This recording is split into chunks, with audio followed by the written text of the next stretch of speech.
આગામી 72 કલાકમાં હજુ ગુજરાતના ભાગોમાં વરસાદ થવાની શક્યતા રહેશે.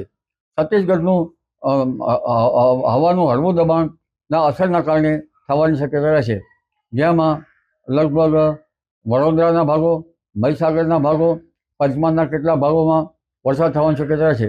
કેટલાક ભાગમાં 100 mm કે તેથી વધુ વરસાદ થવાની શક્યતા રહેશે.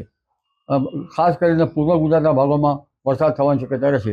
50% જેવા ગુજરાતના ભાગોમાં વરસાદ થવાની શક્યતા રહેશે. આ ઉપરાંત સાબરકાંઠાના ભાગો અને અરવલ્લીના ભાગોમાં પણ વરસાદ થવાની શક્યતા રહેશે. કેટલાક ભાગમાં ભારે વરસાદ થવાની શક્યતા રહેશે. જ્યારે હવે ધીરે ધીરે ઉત્તર ગુજરાત કેટલાક ભાગમાં વરસાદની માત્રા ઘટવાની શક્યતા રહેશે.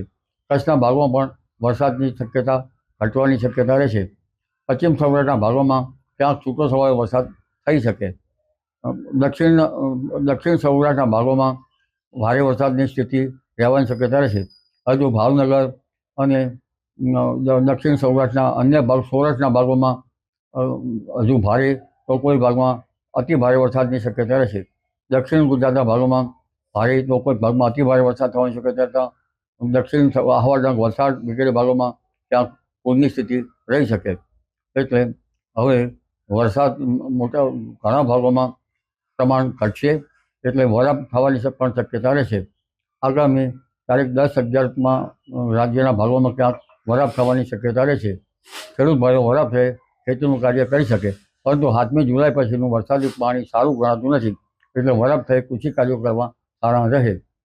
તારીખ 14મી જુલાઈ આસપાસ પણ બંગાળ ઉપસાગરમાં એક સિસ્ટમ બનશે, જેના લીધે તારીખ 16થી 20 જુલાઈમાં વરસાદ થવાની શક્યતા છે.